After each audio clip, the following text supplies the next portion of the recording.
Guys, Loot Wizard here with another video on Gems of War, and in this one I want to show you how to craft a Mythic troop in the Soulforge. First of all, I want to explain a little bit of how you can unlock the Soulforge and how important it is into the game.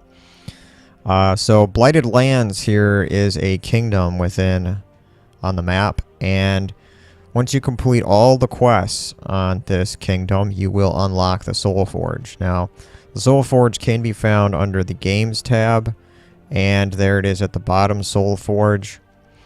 Now, you do need to level it up once you unlock it. Right now, you can see that I have it at max level 10. You do not want to spend any gems on it. It is an option, but it's just a waste of gems. You level it up by killing enemies. So it's you got to kill, I don't forget the exact numbers, it's like 100, couple hundred, and then you got to come in here and then click on level it up, and then it'll continue on to the next level. So just do it that way, and then once you get up to level 10, you will be able to craft everything that's available in the Soulforge. So let's start here at jewels. I just want to go through a basic explanation of what all of these different resources and stuff does. So for jewels, these different little jewels, they're sapphire, emerald, ruby, topaz, amethyst, garnet, and then ultimately diamonds. And diamonds is the premium currency in the game. So with diamonds, you will be able to craft legendary and mythic troops if you acquire enough of them. So jewels, though, really quick, is used to craft certain other things, like I think jewels are used to craft... No, wait. I'm mixing up pet food with weapons here. So jewels, as you can see here, there's a certain amount of jewels that is required with the weapons, that when you craft a weapon in here, you will have to use a certain amount of jewels. Also, I think jewels are required for the celestial trait stones, which if you go in here, you can craft all these different trait stones if you have enough resources. But celestial trait stones here at the bottom do require those jewels. So jewels are important for that, because celestial trait stones, you will need those if you're going to craft arcane trait stones. As you can see here, it requires 2 celestial traits in order to craft 1 arcane trait. Also, you can... let's go back here really quick to jewels. I think that was everything you can craft with jewels, if I'm not mistaken. Diamonds... yeah, really quick here. Let's just cover the shards. So when you're doing when you're completing tasks with your guild, you will get shards as well, which is kind of like this little broken looking thing. Also, when you're doing the dungeons, I already completed my daily dungeons, I think. Yes, I did. But basically here, you will get a small amount of diamonds. As you can see here, the rewards, I've already acquired these for the day, but today's rewards were 25 of that particular jewel, and 100 shards, 5 diamonds for the first 2, and then the last one, the hardest one, I would get double that. Also, really quick here up the top right corner, it's a little hard to miss, but it says offer in that purple little bow looking box. If you click on that, you will get other options here to get more of them. Now, you can pay money to get more of these resources, but I don't recommend doing that unless it's Sunday, because Sunday you will actually get 150 diamonds instead of 50, so it's a lot better to do it on Sunday if you're going to pay money for that. Also, there's a gem bounty, which you can pay 50 gems and you will get more of these resources. You can get 20 diamonds and 100 jewels, 400 shards. But on Sunday, it's very important. On Sunday, the last day of the week before the game resets, this will be, I believe, 80 diamonds for the same price of 50 gems. So on Sunday, you do want to come in here and at least buy the 50 gem purchase, because that'll give you 80 diamonds. It'll give you I think it's about 1,000 shards. So anyway, that's that. The shards do add up. Let's go back to the Soulforge, and once you're in here, if you go down to jewels, the shards can convert into any of these different jewels or the diamonds. Now, I don't convert them into the jewels because I get enough of those through the dungeons and whatnot. But diamonds are the premium currency, so I recommend using all of your shards and craft diamonds with them. Now, it will require some souls when you do craft it, but souls are easy enough to farm. So I'm going to go ahead and craft my shards that I got laying around here. 380 diamonds. Go ahead and craft that. Get those diamonds. Now, up here at the top left, you'll see kind of like a diamond gem looking thing next to the question mark. If you click on that, it'll show you your current jewel resources. So right now, after I crafted all my shards, I now have 7,192 diamonds, and then I have all those different jewels. Alright, so let's move on to troops. And the other thing here that jewels are useful for is summoning troops. So there is a blue, green, red, yellow, purple, and brown summoning stones here. And every week this changes. So if you want to see what troops it's going to summon, you click on the little question mark here underneath the jewel, and then you can see what troops that it will summon.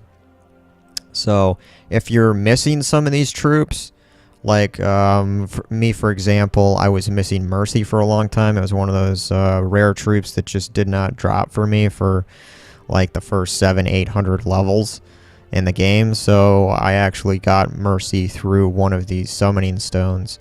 So if you're missing a troop that you really kind of want or need that isn't a legendary or mythic troop, you can come in here and summon. And you can change the number of how many summons you want, but obviously it's going to increase the souls and the jewels that it will use.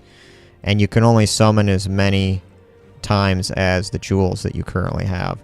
So jewels are not entirely useless.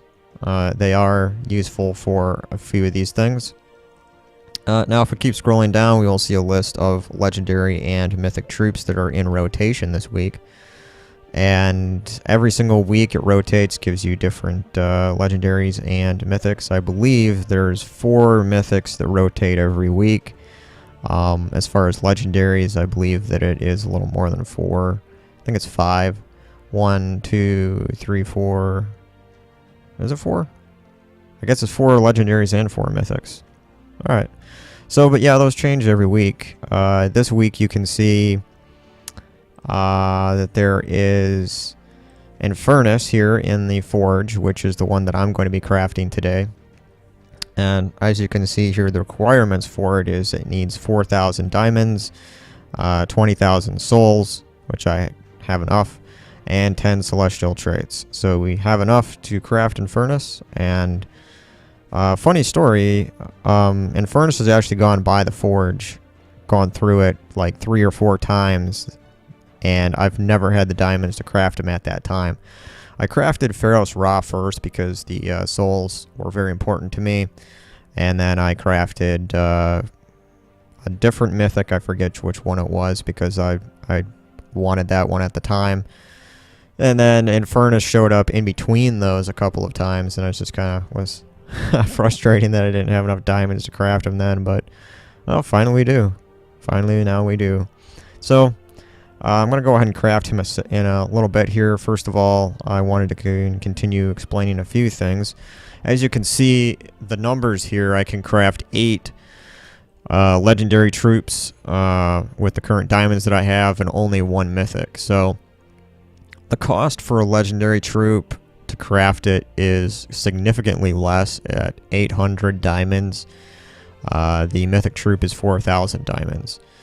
Now, the question is, are there certain legendary troops that are worth crafting? And I would say that there's at least two to four legendary troops that I would say is worth crafting in the Forge. The first one being the Dragon Soul, because early on in the game you're going to want to farm a lot of souls, and the Dragon Soul is one of the best cards for farming souls because it does damage to all enemies as well as gather souls.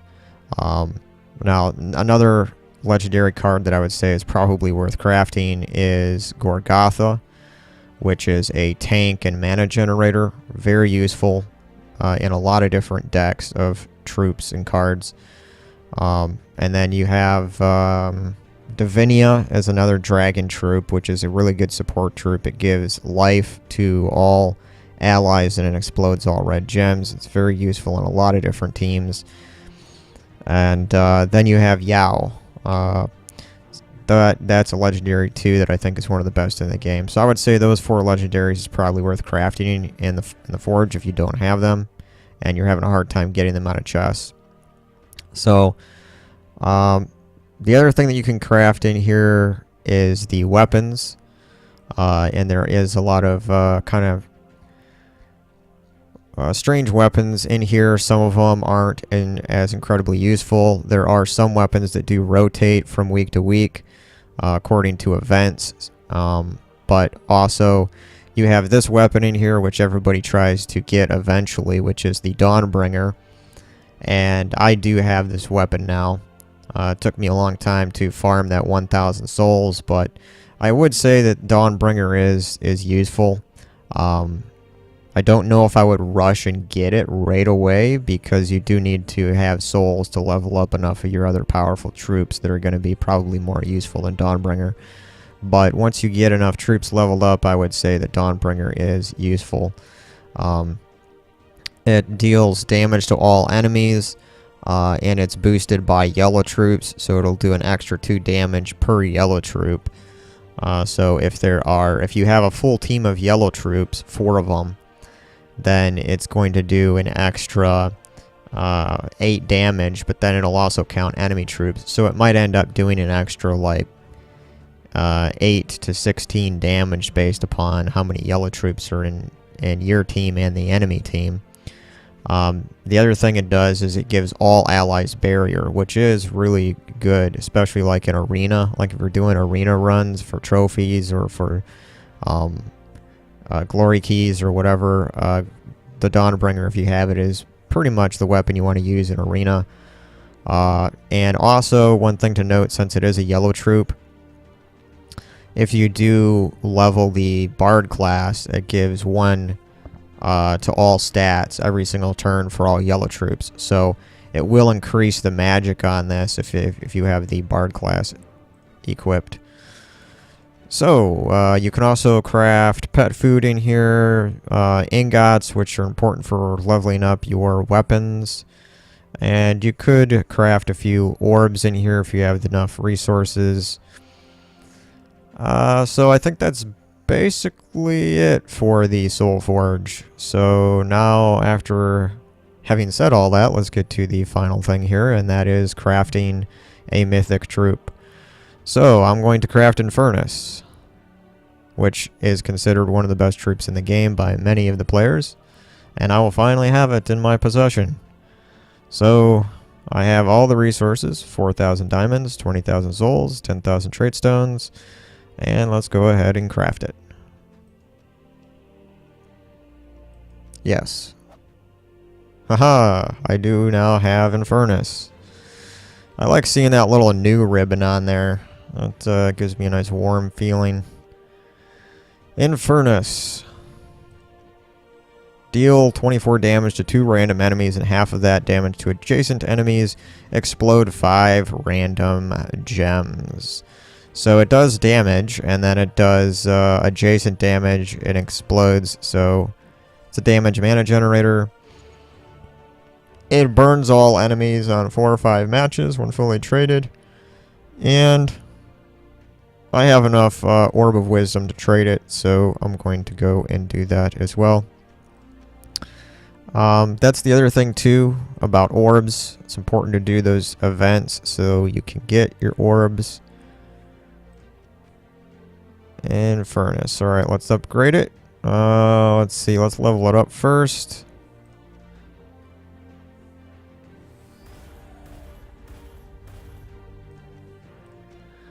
And now let's trade it. First of all, let me see. Orbs. Should I use a major orb or should I use 2 minor orbs? I think I want to use 2 minor orbs.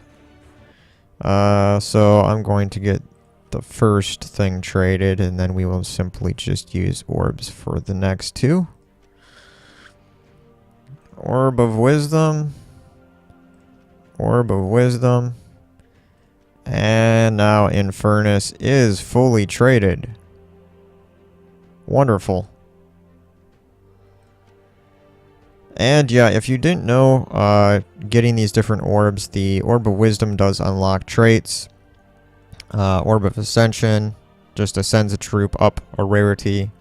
And the Growth Orb, which is considered the worst because it really just replaces souls. So it's only good early game, and you can't really get orbs when you're really low level because you can't complete events. So Orb of Growths are considered the worst of all of the orb rewards. So yeah, there's the Mythic Infernus, and that is how you craft a Mythic. So gather those diamonds. And real quick, before the end of this video, I will recap on how you can get diamonds. Diamonds are acquired from your daily dungeons, and also the bonus offers that you can get with gems from those dungeons. Diamonds are also acquired from your guild tasks. And diamonds are also acquired when you combine shards in the Soulforge. And you can acquire some diamonds randomly from gnomes, treasure gnomes, but it's pretty rare that that happens. Usually they give you something like keys or trait stones or gold or something else, but occasionally you will see a few diamonds come from treasure gnomes. Also in the vault, when you kill all the treasure gnomes, sometimes you do get diamonds there as well. Alright guys, that's it for this video. Thanks for watching, and later.